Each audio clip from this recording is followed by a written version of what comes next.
السلام عليكم اخواتي الكريمات، كي دايرين؟ لاباس عليكم؟ نتمنى تكونوا في احسن الاحوال ان شاء الله، ولقاكم هذا الفيديو بخير وعلى خير. كنشكركم بزاف بزاف على التفاعل ديالكم معنا وعلى الدعم ديالكم، وكنشكركم وكنزيدو نشكركم. اليوم غادي نحضروا معكم واحد الغدا، الوجبه ديال الغداء او العشاء يعني اللي بغيتو. ما غادي نرافقوها مع واحد العصير. المهم غادي نخليكم مع المقادير اللي غادي نحتاجو في هاد الكغاطا ديالنا. بالنسبه للمقادير اللي غادي نحتاجو واحد البصله مشلضه، غادي نقطعوها بهذا الشكل. غادي نحتاجو واحد الفلفله حمراء، واحد الفلفله خضراء، واحد مطيشه. غادي نحتاجو بطاطا، وغادي نحتاجو الدنجال، وغادي نحتاجو القزبور. غادي نحتاجو شويه ديال الزيتون، واحد البيضه، وجوج فرماجات. وغادي نحتاجو فرماج ديال ساندويتش، يعني الا كان عندكم شي فرماج اخر يعني تقدروا انكم تستعملوه. بالنسبه لهاد البصله والفلفله ومطيشه يعني غادي نشحروهم مزيان حتى يطيبوا لينا. وبالنسبه للدنجال يعني الا بغيتو تقليوه تقدروا انكم تقليوه، الا بغيتو انكم تدخلوه الفران ودهنوه بشويه ديال الزيت مع شويه ديال الملح والبزار. يعني اللي ما كيبغيش القليان يعني يقدر يدخلو الفرن، يعني كيجي بنين بزاف وصحي، ما كتكونش فيه الزيت بزاف. بالنسبه للبطاطا غادي نسلقوها وغادي نمعسوها مزيان. خليكم معنا باش انكم تشوفوا الكغطان ديالنا كيفاش غادي نوجدوه. بالنسبه وضعت انا في المقلاة البصله والفلفله ومطيشه وواحد الدرس ديال الثومه. غادي نضيف ليها الزيت، غادي نضيف لها شويه ديال الملح وشويه ديال البزار، وغادي نضيف واحد الملون غذائي.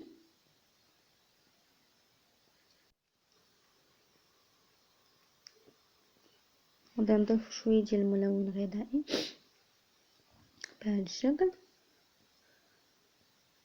غادي نضيفو داك القزبر، يعني غادي نضيفهم فيه النص يعني تطيب لينا، وغادي نوضعو فيها النص الاخر. غادي نردو هاد البصله ديالنا ومطيشه والفلفله حتى يطيبوا لينا مزيان. بعد ما يطيبوا غادي نوضعو عليهم الزيتون، وغادي نضيفو عليهم القزبر. وخليكم معايا باش انكم تشوفوا بالنسبه للدنجال كيفاش غادي ندير ليه. بالنسبه للدنجال خديت لاط ديالي دهنتها بالزيت، وغنستف فيها هاد الدنجال بهذا الشكل كما كتشوفوا. يعني هاد الطريقه يعني صحيه بزاف، يعني بالنسبه للناس اللي ما كيبغوش القليان يعني هاد الطريقه راها زوينه بزاف، باش انه ما كيكونش لكم الدنجال فيه بزاف ديال الزيت. داكشي علاش غادي ندهنوا هاد الدنجال ديالنا بشويه ديال الزيت من الفوق بهذا الشكل.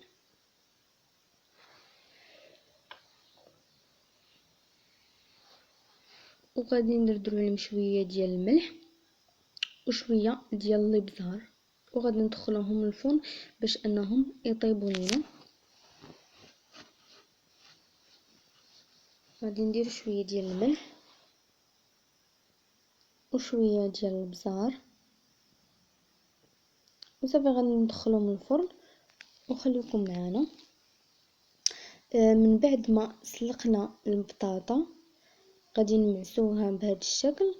ومن بعد ما طيبنا الفلفله ديالنا والبصله وطاب لينا الدنجال ديالنا غادي ندوزو باش اننا نصايبو الكغطان ديالنا. بالنسبه للبطاطا يعني بديت كنمعس فيها قبل ما تبرد لينا، يعني باش انها تمعس لكم يعني بسهوله. غادي نمعسوها بهذا الشكل مزيان.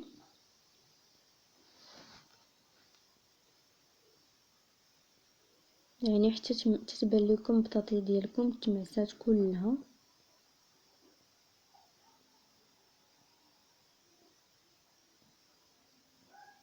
بهذا الشكل، يعني باقا سخونه وكنمعسو فيها. غادي نضيفو فرماج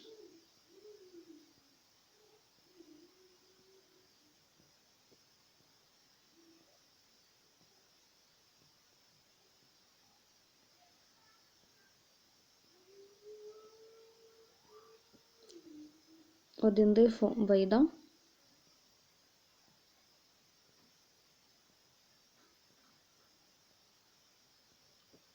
وغادي نضيفو شويه ديال الملح، ما نكتروش بزاف الملح لان عندنا الفرماج مالح شويه. غادي نضيفو شويه ديال الابزار، وغادي نخلطوا هاد المكونات مزيان حتى ينسجموا لينا. بالنسبه لهاد البطاطا يعني خصنا نضيفوا ليها واحد 2 حتى 3 المعالق ديال الدقيق باش انها تجمع لينا، ما تبقاش لينا جاريه بهذا الشكل، يعني باش اننا نجمعوا هاد البطاطا ديالنا. غادي نضيفوا عليها 2 حتى 3 ديال المعالق تقريبا ديال الدقيق. غادي نضيف انايا الدقيق،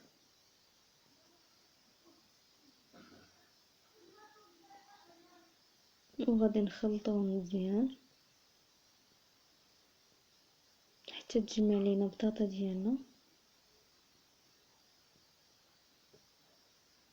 بهذا الشكل.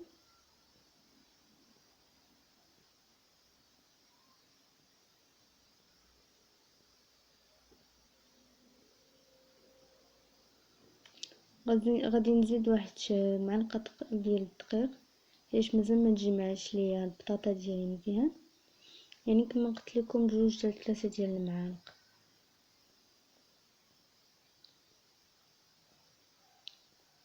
غادي نخلطها مزيان.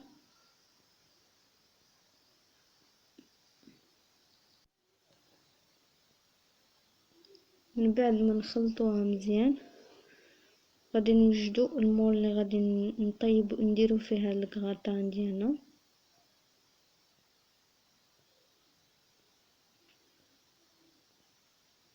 وغادي نوجدوا المول اللي غادي نديرو فيه هاد الكغطان.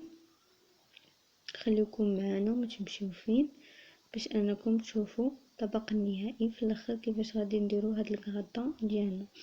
انا وجدت هاد المول ديالي درت فيه ورق ديال الزبده ودهنته بشويه ديال الزيت. بالنسبه للناس اللي يعني اللي بغيتو يكون الكغطان ديالكم بشكل مربع يعني الاشكال اللي بغيتو تقدروا ديروهم. غادي نديرو هاد البطاطا ديالنا بهذا الشكل.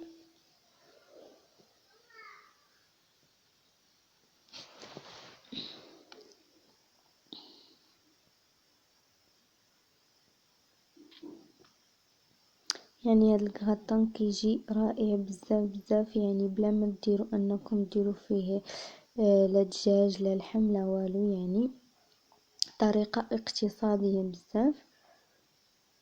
ويعني في انه حتى الخضر بالنسبه للوليدات الصغار اللي ما كيبغوش ياكلوا بعض المرات الخضر، يعني تقدروا انكم ديروا هاد الكغطان وغادي يعجبهم بزاف بزاف باش انهم يقدروا منها يستافدوا حتى من الخضر اللي فيه ومنها ياكلوا كغطان زوين. من بعد ما استفنا هاد البطاطا ديالنا في المول غادي نوضعوا عليها ديك البصله والفلفله ومطيشه اللي صايبنا.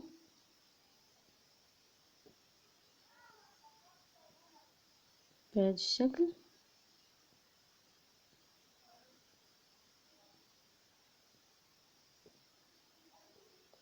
غادي نصايبوها بهذا الشكل نستفوها كامله،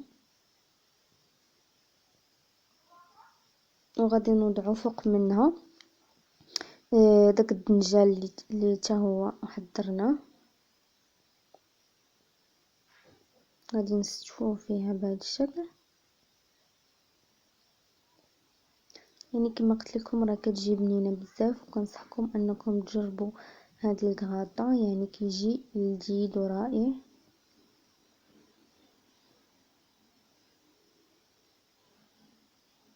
يعني اصلا دغيا غادي يوجد لكم.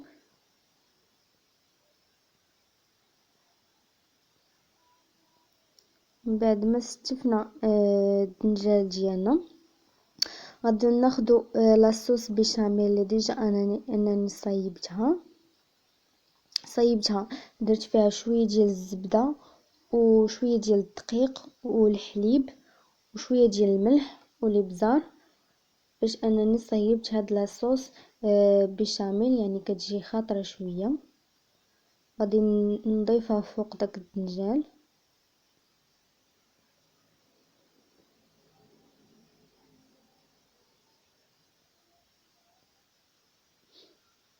نستفوها بهذا الشكل.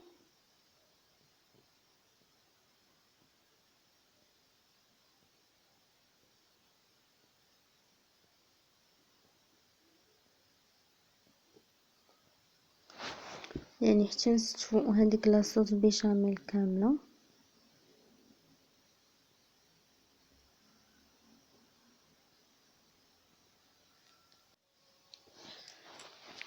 من بعد ما صيبنا هاد لاصوص بيشاميل بهذا الشكل، غادي نوضعو فوق منها الفخوماج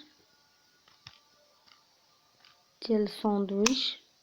يعني الا كان عندكم شي فرماج اخر يعني تقدروا انكم تضيفوا، يعني كان عندكم فرماج موتزاريلا يعني تقدروا انكم حتى هو تضيفوا.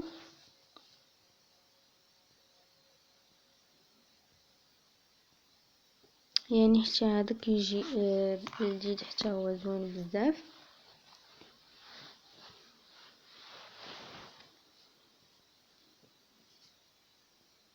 غادي نستفوه فوق منه وغادي ندخلوه للفرن باش اننا يتحمر لينا داك الفخوماج شويه. وغادي ندوزو باش نحضروا عصير اللي كيجي رائع بزاف بزاف.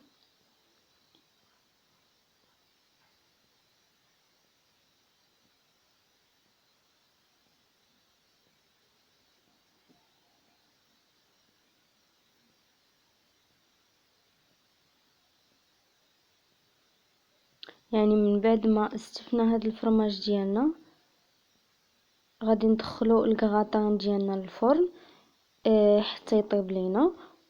وغادي ندوزو نحضروا العصير باش اننا نشوفوا الطبق النهائي في الاخر كيفاش غادي يجي.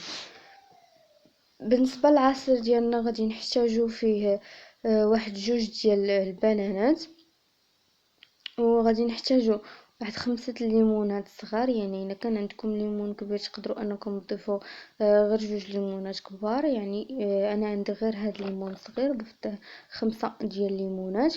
غادي نحتاجو واحد الفاني، وغادي نحتاجو واحد الياغورت كريمي ديال الفخيز. وغادي ندوزو نخلطو هاد المكونات ديالنا في مونينكس. بالنسبه باش غادي نجمعو هاد العصير ديالنا غادي نجمعو بالماء. يعني غادي تحتاجو واحد الاطرو ديال الماء. بالنسبه للسكر يعني تقدروا انكم تضيفوا معلقه ديال السكر، ولا انكم تضيفوا معلقه ديال العسل. يعني الا كان عندكم العسل تقدروا تضيفوا معلقه ديال العسل. غادي نوضعوا هاد المكونات ديالنا في مونينكس.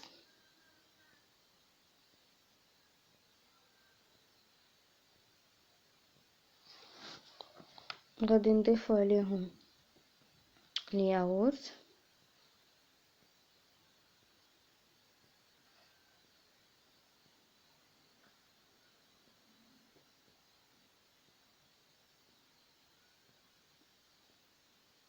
وغادي نضيفوا عليهم الفاني.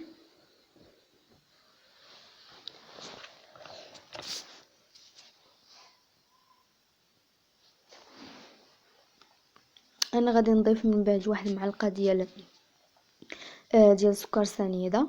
وكما قلت لكم بالنسبه لهاد العصير يعني غتجمعوه بالماء. يعني تقريبا غادي يحتاج لكم واحد الاطرو ديال الماء باش انكم غادي تجمعوا هاد العصير. وغادي نخليكم مع طبق نهائي كيفاش غيجي. من بعد ما طاب لينا الكغاتان ديالنا هانتوما كما كتشوفوا، ومن بعد ما وجدنا العصير ديالنا يعني انه كيجي رائع بزاف بزاف ولذيذ. يعني كنصحكم انكم تجربوه. غادي نقطع معكم شويه من الكغاتان باش انكم تشوفوا كيفاش كيجي.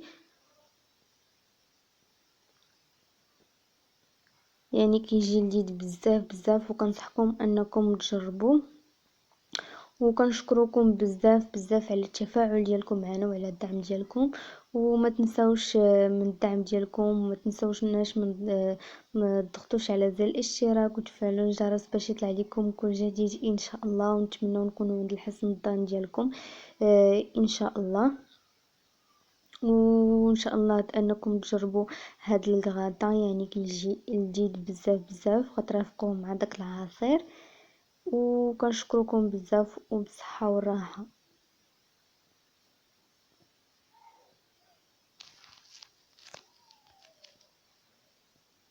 شكرا لكم.